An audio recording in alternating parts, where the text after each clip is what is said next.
Friends, अपने भारत के ऋषि मुनि और योगी जो हुए हैं उनका क्या कहना, वो अपने आप में ही अद्वितीय हुए हैं। लेकिन मैं आज जो आपके बीच में बात रखने जा रहा हूँ, जिस किताब के बारे में मैं बताने जा रहा हूँ, वो किताब इसलिए महत्वपूर्ण है क्योंकि वो राजनीति, आचार विचार, सभ्यता, संस्कृति, इन सभी चीज़ों को अपने आप में समाहित किए हुए हैं। और बड़े बड़े ग्रंथ, कहते जो बड़े बड़े ग्रंथ हैं उनका अध्ययन करने के बाद उसमें से जो निचोड़ है उसको एक बहुत ही सिंपल फॉर्म में हम लोगों को दिया गया है। तो दोस्तों, ये कौन सी बुक है, इसके बारे में मैं आपसे आगे जिक्र करता हूँ। मैं हूँ आपका दोस्त Arun Kumar Rathore. I am digital coach and IT professional. Friends, एक लगभग 2000 वर्ष पूर्व बताया जाता है कि एक दक्षिण भारत में एक राज्य था और उसके राजा अमर सिंह हुआ करते थे। और अमर सिंह के जो तीनों पुत्र थे, वो तीनों पुत्र ही महामूर्ख थे, जिसकी वजह से जो राजा अमर सिंह हैं वो बहुत ही ज़्यादा चिंतित और परेशान हुआ रहते थे। अब दोस्तों, प्रॉब्लम ये थी कि उनको चिंता इस बात की थी कि आगे हमारा जो राज्य है वो संभालेगा कौन, क्योंकि जब बच्चे मूर्ख होते हैं तो राज्य की बागडोर किसको दी जाए, वो सही से न्याय कर पाएंगे नहीं कर पाएंगे, ये सारी चीज़ें उनके मन में हमेशा बनी रहती थी।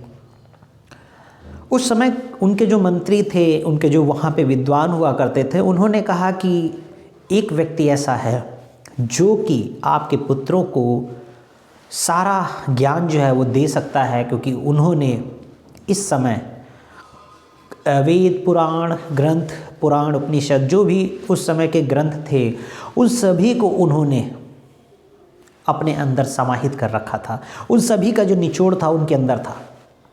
अब दोस्तों, सबसे बड़ी चीज़ होती है कि हम आप एक सामान्य व्यक्ति हैं जो सामान्य जीवन में प्रयोग होने वाली चीज़ों को ही जान पाते हैं। बहुत से ऐसे रहस्य, बहुत सी ऐसी चीज़ें हैं जिनको हम नहीं समझ पाते हैं। इसी को सरलीकरण करते हुए उस समय एक आपके आचार्य विष्णु शर्मा, ये बुक है संपूर्ण पंचतंत्र। आपने YouTube पे भी पंचतंत्र की कहानियों के बारे में सुना होगा, लेकिन दोस्तों मैं हमेशा एक चीज़ रिकमेंड करूँगा, वहाँ पे जो कहानियाँ दी गई हैं उसमें बहुत से नॉलेज हैं, बहुत सी चीज़ों का सार है।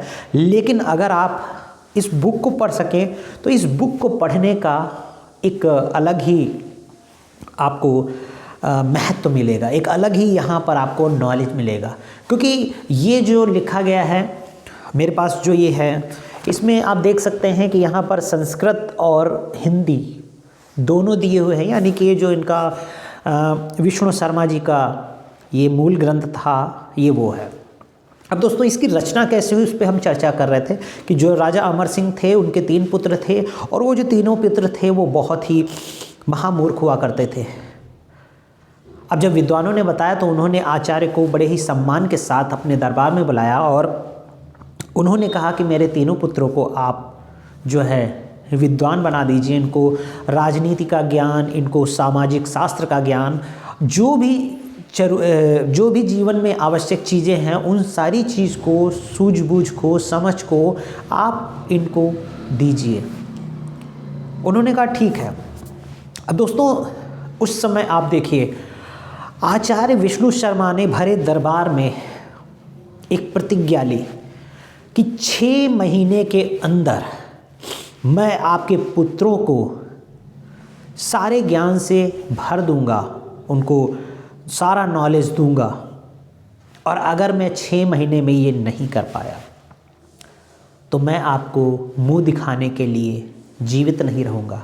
और दोस्तों, मैं ये कहानी इस बुक में ही दी हुई है। आप इस बुक को खरीदेंगे, पढ़ेंगे तो आपको समझ में आएगी। इस बुक में ही ये कहानी दी हुई है।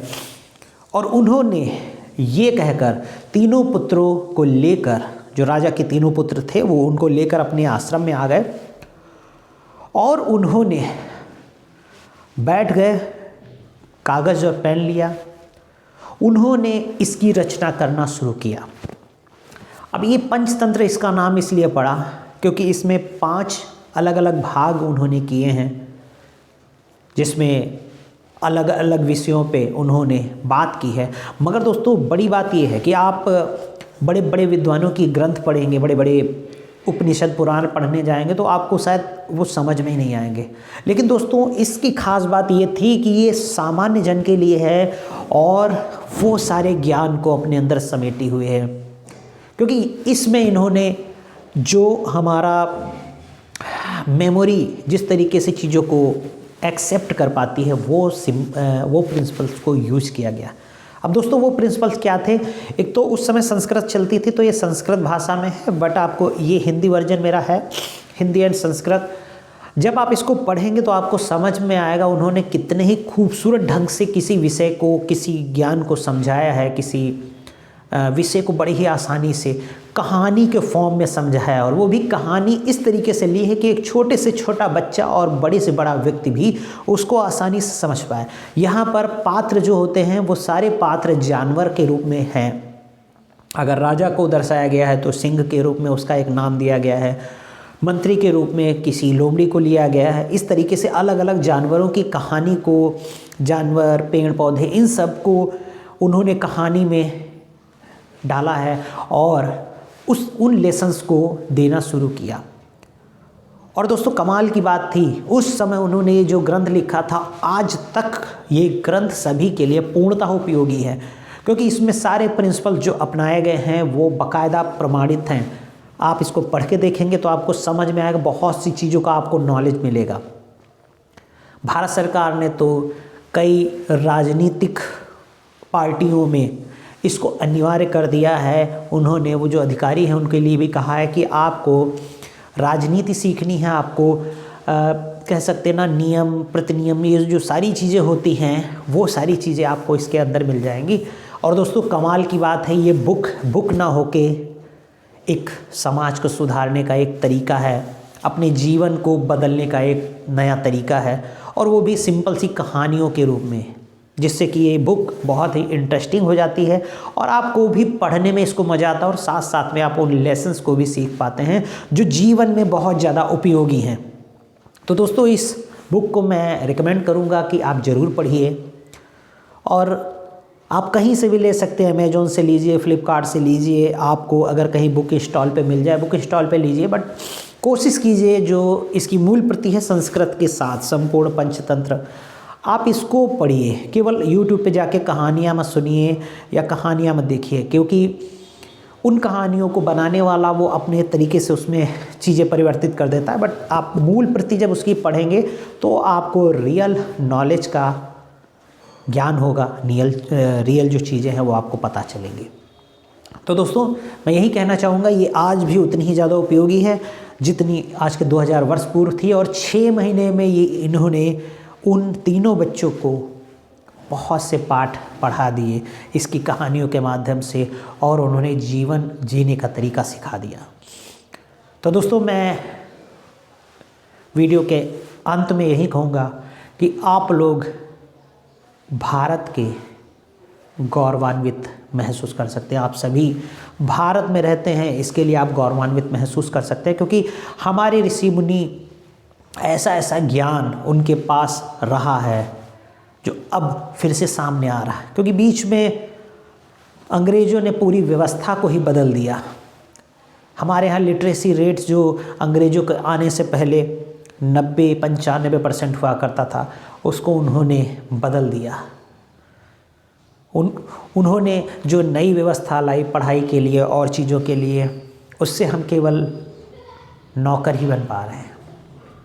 आज दोस्तों आपको भी एहसास होगा कि हमें जो ज्ञान आज पढ़ाया जा रहा है, जो स्कूलों में दिया जा रहा है, वो शायद हमें कहीं पर खड़ा नहीं कर रहा। हमें रियल में उस नॉलेज को समझ में नहीं आता है इम्प्लीमेंट कहाँ करना है।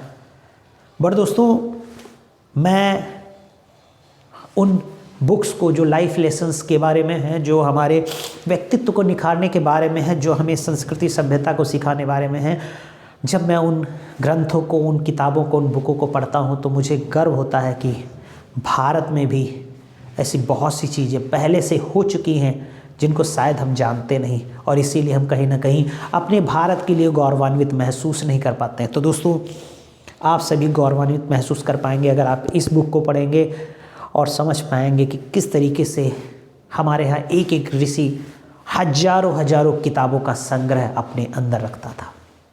तो दोस्तों, इसी के साथ विदा लेता हूँ, आपका दोस्त अरुण कुमार राठौर। जल्द ही मुलाकात होगी, तब तक के लिए दोस्तों गुड बाय।